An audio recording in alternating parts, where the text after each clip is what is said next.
La règle de saint Benoît, chapitre 58, de la manière de recevoir les frères, suite. On désignera pour avoir soin de lui un ancien qui soit apte à gagner les âmes, qui le surveille en tout et s'inquiète avec sollicitude s'il cherche Dieu véritablement, s'il est empressé à l'œuvre de Dieu, à l'obéissance et aux humiliations. Qu'on lui manifeste toutes les choses dures et âpres par lesquelles on va à Dieu. S'il promet de persévérer dans une résolution stable, après 2 mois passés, on lui lira cette règle par ordre et on lui dira « Voici la loi sous laquelle tu veux militer. Si tu peux l'observer, entre. Sinon, tu es libre de te retirer. » S'il reste encore, on le reconduira au susdit logis des novices et l'on continuera d'éprouver sa patience en toutes choses. Après un laps de 6 mois, on lui lira encore la règle, afin qu'il sache bien en quel but il est entré. Si après cela il reste encore, on lui lira de nouveau cette même règle après 4 autres mois. Et si après avoir délibéré avec lui-même, il promet de la garder dans tous ses points et d'observer tout ce qui lui sera commandé, on l'agrégera alors à la communauté, étant averti qu'en vertu de la loi portée par la règle, il ne lui sera plus permis de quitter le monastère à partir de ce jour, ni de secouer le joug de cette règle, qu'après une si longue délibération, il était à même de refuser ou d'accepter. Or celui qui doit être reçu promettra devant tous dans l'oratoire sa stabilité, la conversion de ses mœurs et l'obéissance en présence de Dieu et de ses saints, afin que si un jour il faisait autrement, il sache qu'il sera condamné par celui dont il se serait joué. Il fera de cette promesse une cédule au nom des saints dont les reliques sont en ce lieu et de l'abbé présent. Il écrira cette cédule de sa propre main, ou s'il ne connaît pas les lettres, un autre prié par lui l'écrira. Le novice la signera, puis il la placera de sa propre main sur l'autel. Et lorsqu'il l'aura déposée, le novice lui-même commencera aussitôt ce verset. Succipe me Domine, secundum eloquium tuum et vivam, et non confundas me ab expectatione mea. Psaume 118, verset 116. Reçois-moi, Seigneur, selon ta parole, et je vivrai, et je ne serai pas confondu, et je ne serai pas déçu dans mon attente. Toute la communauté répétera jusqu'à 3 fois ce verset après lui, et on y ajoutera Gloria Patri. Le frère novice se prosternera ensuite aux pieds de chacun des frères, leur demandant de prier pour lui. Et à dater de ce jour, il sera réputé faire partie de la communauté. S'il possède quelques biens, il devra préalablement ou les distribuer aux pauvres ou en faire donation solennelle au monastère, ne se réservant rien du tout.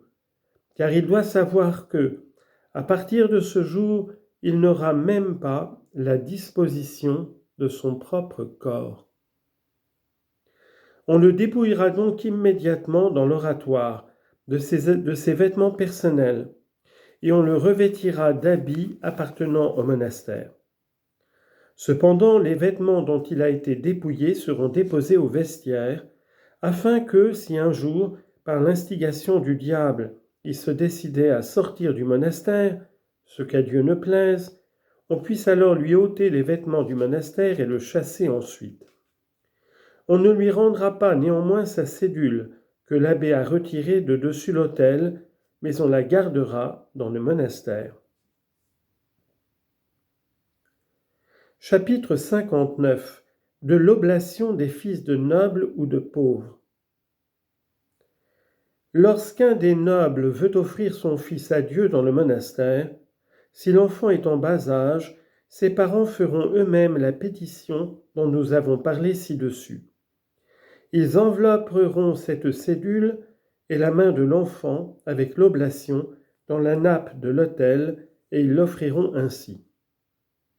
Quant à leurs biens, ou ils s'engageront sous serment par la cédule qu'ils présentent à n'en jamais rien donner à l'enfant, et à ne lui fournir aucun moyen d'y avoir part, soit par eux-mêmes, soit par une personne interposée, soit enfin de toute autre manière.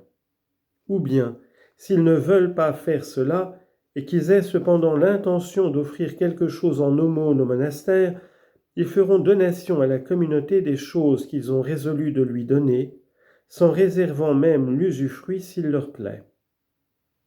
Par ce moyen, on fermera toute aventure, en sorte qu'il ne restera plus à l'enfant aucun espoir qui ne servirait, ce dont Dieu le préserve, qu'à le tromper et à le perdre, ainsi que nous l'avons appris par expérience.